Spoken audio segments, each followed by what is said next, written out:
It's really saddening to see updates coming from home back in Manus on the WhatsApp group that we have had on crime, and also on Facebook. People are posting about hold up and all the petty crime happenings that involves a lot of youths there.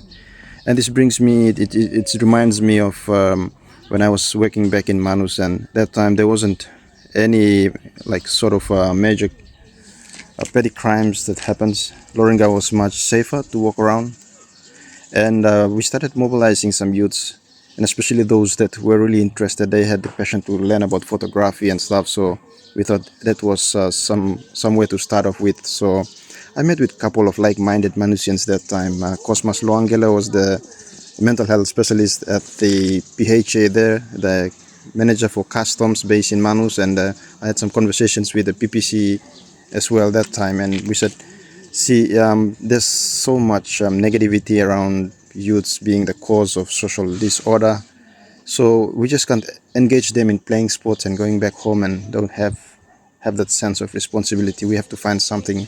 So we came together and we said we can start a youth sort of a movement. So we started Manus Youth on the Move, and the first thing we did was to call youths from Ward 1 to Ward 7 together, and we shared the idea with them. We said, see, this is how the public perceive youth to be the problem makers in the society. How can we change that narrative? How can we make them see you as having so much potential that you can contribute meaningfully to community work and to community service? So the first thing we did was, we said, at that time there wasn't any rubbish dumps around town, so we spoke with the Pokapin family and they gave us a couple of fuel drums. So we installed rubbish drums across the 7 wards in Manus, in Lorengau.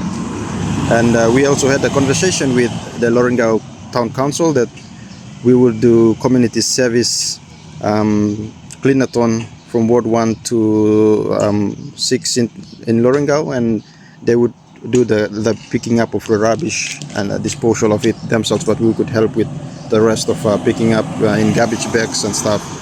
So I remember writing to NKW when they were still in Lombroom, and they were able to provide safety gears like the vest, working gloves, BSP as well, with a garbage bag and stuff, and that was it. We started off, then we got some schools involved, and gradually we got the Manus Touch football involved, and other colleagues like John Nungu and his brothers. And so those of us who were working that time sort of, dip into our own pockets to support, to see youths coming together and having to do work together as well. And then it was gaining a momentum. I used to have youths coming to my house and say, see, I'm trying to apply for a job. Can you help me with my CV? Can you help me with stuff? And I said, there's printing equipment here. Can you just come and we help you out? So we supported them to participate in the National Youth Championship, and also to host the first time to host the National Touch Football Championship in Manus. I volunteered as the secretary to just get things over with the due diligence with the government funding and stuff. And as it was growing momentum, and the idea behind that was to involve the sectoral support was, drug was starting to become a problem, and so Cosmas Loangelo's involvement as a mental health specialist was really critical, so that we should have educational sessions where he talks on drugs to some of our youths.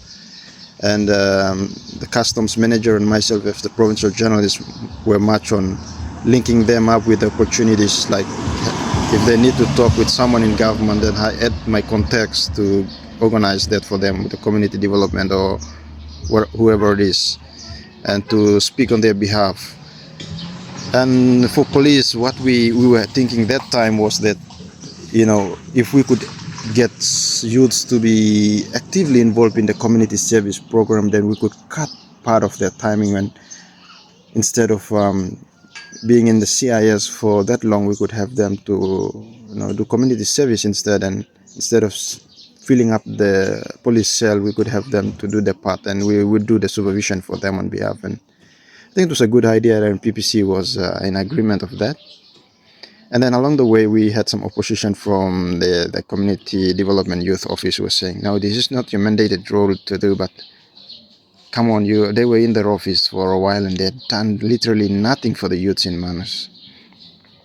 So we had some opposition from some prominent public servants who were saying was a political movement, when entirely it was purely we were digging deep into our pockets just to make sure that we develop something that could turn out into a youth organization in Manus, or an association. That was behind my mind, to have a registered Manus Youth Association that could support them, involve them in election, in climate change, and all these programs that are coming up.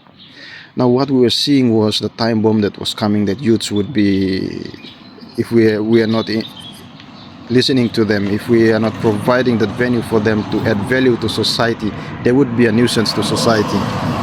And now I'm seeing all this that's happening, and that was really the concern that time, that some of us young Manusians were seeing all along.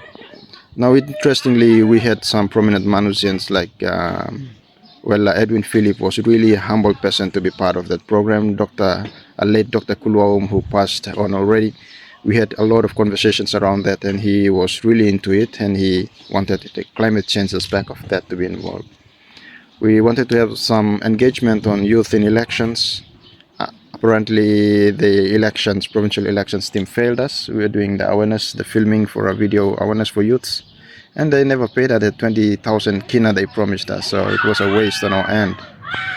But again, it's already late for us now, because it will take twice the effort to bring youths back on track. So I just want to share this, so if those who think that that there's nothing being done by anyone, when there was the red flag coming up that Lorengau was going to be a notorious place, some of us saw it long ago, and we tried our best. Apparently, I left, and before I forgot, we also we wanted to start a small sort of a business, a printing service, and the proceeds from that could support the youth community service. And I gave away all my printing equipment to a friend, one of our team member. Apparently, he took it for his own granted, and when I left Manus, he never supported the whole idea of starting a small business to support youth. So yeah, there are selfish people as well in the systems that we work on, and the good initiatives that we develop.